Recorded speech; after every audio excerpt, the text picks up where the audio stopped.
नमस्कार, मैं हूं ब्रजेश और आप देख रहे हैं एबीवी एंटरटेनमेंट। दोस्तों, टीवी सीरियल अनुपमा की कहानी 5 साल आगे बढ़ गई है, जैसा कि आप जानते भी हैं। शो में कई सारे किरदार भी आ गए हैं, जिससे शो की टीआरपी में जबरदस्त उछाल आया है। मेकर्स के इस नए ट्विस्ट से रूपाली गांगुली का शो एक बार फिर से नंबर 1 पर आ गया है। लेकिन लीप के बाद की कहानी में कई सारी गलतियां हैं जो फैंस को काफी खटक रही हैं। मेकर्स ने लीप के बाद भी कई पुरानी चीजें दर्शकों को दिखाई है, जिससे शो की टीआरपी का एक बार फिर से बैंड बज सकता है। आइए आपको बताते हैं ऐसे ही 7 कारण। अनुपमा में नहीं आया कोई बदलाव। सीरियल में अनुपमा का किरदार रूपाली गांगुली निभा रही हैं। शो में अनुपमा हमेशा डरी और सहमी हुई नजर आ रही हैं और अमेरिका पहुंचकर भी वह बिल्कुल भी नहीं बदली हैं। शो में अनुपमा जोशीबेन के नाम पर एक बड़ी स्टार बन गई हैं, लेकिन आज भी वह एक नौकरी के लिए गिड़गिड़ाती हुई नजर आती हैं। अनुपमा अमेरिका में भी दिखी सताई हुई। सीरियल में लीप के बाद भी अनुपमा सताई हुई नजर आती हैं। अमेरिका में जाते ही अनुपमा पर दुखों का पहाड़ टूट पड़ा है।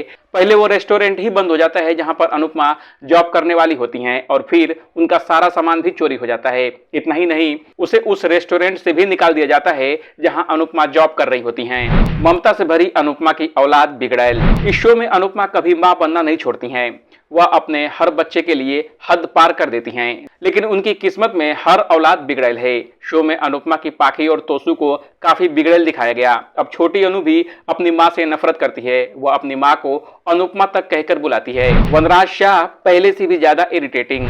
अनुपमा में वनराज शाह काफी ज्यादा अकड़ और घमंड में दिखाया गया है, जो लीप के बाद और ज्यादा घमंडी हो गया है। वनराज शाह इज बैक बोलकर वह हर किसी को दबाने की कोशिश करता है। वनराज शाह अब हाउस को अपनी नोक पर रखता है और इस घर को जेलर की तरह चला रहा है। काव्या और डिम्पी के कैरेक्टर का किया बंटाधार। लीप के बाद मेकर्स ने सबसे ज्यादा नाइंसाफी काव्या और डिम्पी के कैरेक्टर के साथ की है। दोनों ही लीप से पहले अपने बिंदास अंदाज के लिए चर्चा में रहीं, जो अनुपमा और बा से भिड़ जाती थी, लेकिन लीप के बाद दोनों ही भीगी बिल्ली बनी हुई नजर आ रही हैं। ये अंदाज दोनों पर शूट नहीं हो रहा है। श्रुति की एंट्री ने माया के ट्रैक को दोहराया। इस सीरियल में श्रुति अनुज कपाड़िया की दूसरी पत्नी का किरदार निभा सकती हैं। श्रुति अनुज से सगाई कर चुकी हैं और अब वह उससे शादी का सपना देख रही हैं। श्रुति के इस कैरेक्टर ने माया के रोल को जिंदा कर दिया है। फैंस श्रुति की तुलना माया से कर रहे हैं। हर किसी का मानना है कि श्रुति आगे चलकर निगेटिव हो जाएगी। अनुज अनुपमा का अलग होना बिछड़ना आखिर कब तक? इस टीवी शो में अनुज और अनुपमा पहले भी बिछड़ चुके हैं। शो में माया की एंट्री ने भी दोनों को अलग कर दिया था, जिससे सीरियल की टीआरपी को फायदा हुआ। अब मेकर्स ने टीआरपी को उछालने के लिए एक बार फिर से दोनों को अलग कर दिया है। दर्शक मेकर्स के इस ट्रैक से भी बोर हो गए हैं।